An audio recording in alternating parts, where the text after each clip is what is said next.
Get in to preach my gospel. I remember telling that to my buddy before he came in on his mission. Get in to preach my gospel. Get into the scriptures. The more you do that, and the more that you follow what the counsel given, you'll be just fine. In Bakersfield, definitely, I remember walking out from studies and it feeling like an oven when I walked out during summer, and we were on our bikes at that time. So, as well as the coldest was in Bakersfield. I was on exchanges later in my mission in Bakersfield. I was serving in Ventura at the time, and I just wasn't prepared for the cold. And we were on bikes all day, and so I was freezing. That was the coldest.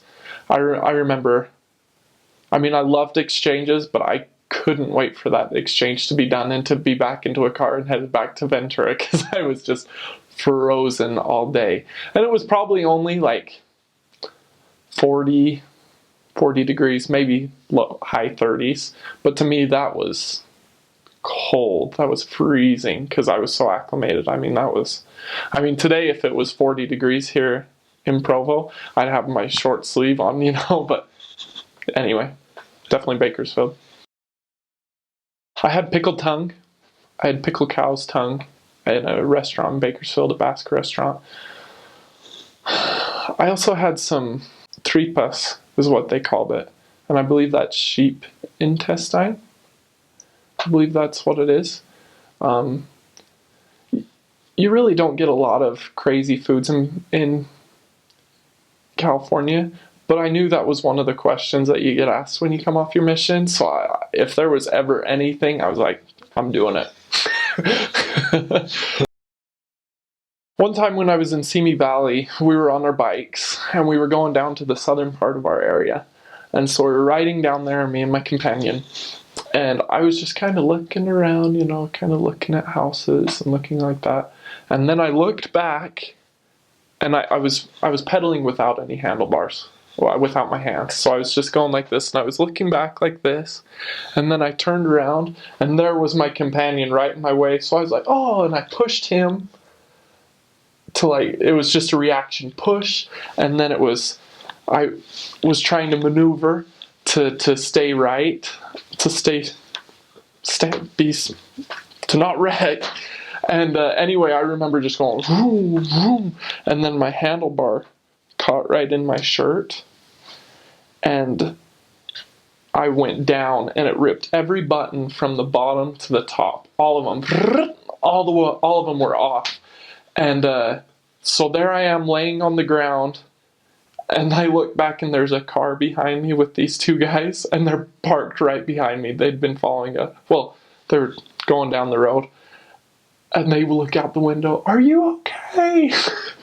I was like, yeah, I'm fine. So I had to hold my shirt together so my garments aren't flying around for everyone, And we had to go all the way back up and get a new shirt and then go back to work. It was kind of funny. Should have been watching and writing using my hands. I think the greatest thing that I've learned, that I learned, was how real the promises in the scriptures and how real the promises given by prophets and by the Lord, really, how true and real those are. When he gives a commandment, sometimes I hear people teach that Heavenly Father rarely gives, especially when they're teaching the word of wisdom, they'll say, Heavenly Father rarely gives blessings, says you'll gain these blessings after he gives a commandment, because he gives blessings, obviously, at the end of the word of wisdom. Which I'm like, really? Because I find it rare if he doesn't say, this is what will happen if you keep the commandments. In the scriptures, prophets, general conference talks, I found that happens all the time. And I found that those are so true. I remember it being like, wow, if I do this will happen. and just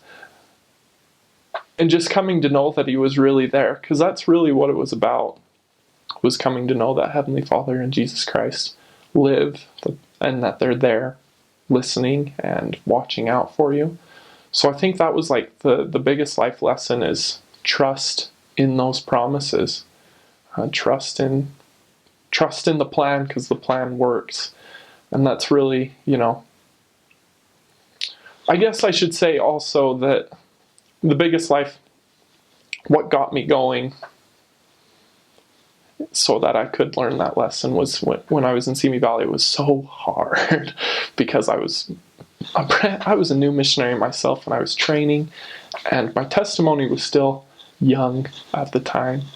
I hadn't, and so when people would hit us with which it didn't happen every day, and I came from an area where we were teaching a lot, and a lot of things were happening, and we got into that area and there was nothing happening. The area book was empty. And so it was really hard for me, because I was like, I want to do what you want me to do, but nothing's happening. And that's when I really was studying, and my testimony really was really starting to blossom. Like, it had begun earlier, but it was really starting to blossom. And I learned that, that all things are for our good. Like, as long as we have faith, and as we're reading scriptures, as we're praying, as we're trying to do our best, all the experiences we'll have on this earth are for our good. And so there wasn't any reason to complain about it. It was just like, awesome, I'm glad I'm able to have this experience. And that's why the story I told about my chain coming off, it happened frequently, which would be really annoying, but it was like, well, when it first happened, I was like, I'll get it, go back, clean my hands, come back. But then it's like, maybe there's a reason this happened. And it just turned everything around for me. I became a happier person. And so those are a couple things that I felt are really important and special that I learned. If things haven't changed since I've been there, pack short sleeve shirts. That's what you want. I rarely wore a suit. We'd wear suits on Sunday if it wasn't over 80 degrees. If it was ever over 80 degrees, then you went back to your shirt and tie. And so I wore short sleeve shirts my whole mission. Especially if you're in Bakersfield, then you're definitely going to want your short sleeve shirts just because it's cooler. You should probably keep your sunscreen, even though I didn't ever use it. You should probably use that. But those little medical things that they would have us take, a lot of missionaries just ended up tossing them and just leaving them along. So there were a lot of things that would just be left in apartments. So pack it if you need to, but that's how it was for us. And I wouldn't bring anything extra from the mission. Especially in our mission, while I was there, we didn't really keep Rubik's Cubes or any of those things that sometimes you'll see. It was kind of just, this is what we're here for. That kind of just weighs you down, takes time. Sometimes missionaries can they'll come out with the right amount of stuff, but then they start getting all these crates and extra bags, and they're carrying all this stuff. The way we travel and how much we travel in the Ventura mission, at least that we did, you're moving so much, it's just not feasible to be able to haul everything around. So pack light, pack what you need, your scriptures, everything, your clothes. But I remember in Ventura, there was a family in the former investigators, and they had a ton of kids, part member family. We're like, let's go see them. So we did, and the mom was the member, but she had been baptized into the Baptist church. So she was like, we're going to be nice to you. You can come over, but I'm not getting, I'm a Baptist now, so we're good. And so as we got talking to her, we're like, so what are some problems that why aren't you a member anymore? And as she thought she wasn't a member, she was, but and she had these crazy ideas. Like, she's like, is it true that if you weren't born into the church, you can't make it to the celestial kingdom? And we're like, where did you hear that? Like, where does that even come from? And so we're like, we need to come talk to you.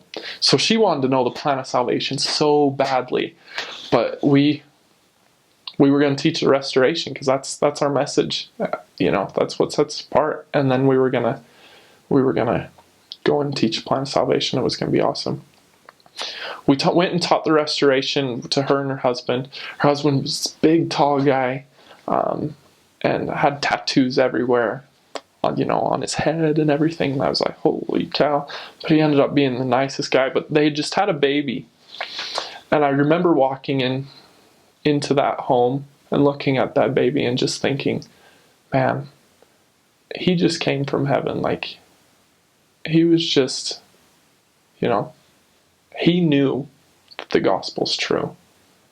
And he also knows that his parents aren't living it right now. His dad's not a member and his mom's less active. And I remember just looking at that baby and being like, we're here for you, bud. We got him. We're gonna do this for you. So we had the restoration lesson, and it was awesome. Awesome. Left him with something to read. And then we came back to teach the plan of salvation. And the mom, the wife, she had a baby die. She'd been married before and had a baby die when she was like 3. And that was really difficult for her. And that was part of the reason she just wanted to know what would happen. And I remember teaching the plan of salvation to her, and it was really comforting. And I can't even, I had this thought come to my mind about her daughter, that she was in heaven. She understood that the gospel's true. She understood all those things, and that she wanted her parents to have it. And I was like, well, how do I know that? In my mind, I was like, how do I know that? I was like, you don't know that, but the thought came and I just felt so good about it. And I was like, I've got to share. But then the conversation went on, and I was like, well, it's okay. But then it came back to that, and I just kept feeling so good about saying that. And I was like, I don't even know if that's, how do I know she knows, or she even, anyway. And so I finally shared it with her. And that was, the spirit in the room at that moment was so powerful. I told her that her daughter knew the gospel was true, knew that what we'd taught her was true, and that she had been working really hard, and that we were now there as a part of her work to be able to teach them and to share this with them. And it was just an awesome moment. That was probably one of the most spiritual moments. It was probably the most spiritual lesson I'd ever taught. And it was true. I'd always wondered, you hear about how the Spirit will tell you what to say in that moment when you study, when you do those things. And I'd at that time, I'd had a lot of spiritual experiences, but I'd never really had something like that where I didn't know what to say, but something just came. And it ended up being wonderful. And so that was powerful for me to know, yet again, that the promises are true. But it was also powerful for them. They ended up getting baptized. Their kids got baptized, and they just had a total change of heart. I mean, the dad was like, I want to get rid of my tattoos. I'm looking into how to do that and all these things. And just so many things changed about them. And that was what was beautiful. That's what's part of the spiritual experience, is seeing that change in people, because that's not the only family I saw it in. Being able to see their home change, where there's more love and more patience. It was amazing. So I think the most important thing is to keep getting better, because that's what keeps you safe. That's what keeps you in the hands of the Lord, is keep getting better. Because Heavenly Father isn't about getting to you to this place, and then he'll hold you, and then you can die and you can get better. He's about just keep getting better. And so that's the one thing I would say, is that sometimes, like for me even, you've been working so hard on your mission, it's finally like, I'm home, I can kind of breathe for a second. It's a wonderful experience, but you kind of feel like, oh, okay, I'm going to breathe for a second. Don't let you, just keep getting better, keep becoming better, keep learning, keep trying to do better, and that'll keep you safe. That'll keep you in the hands of the Lord. It was absolutely awesome. I would do it again in a heartbeat, for sure. I think about it every day.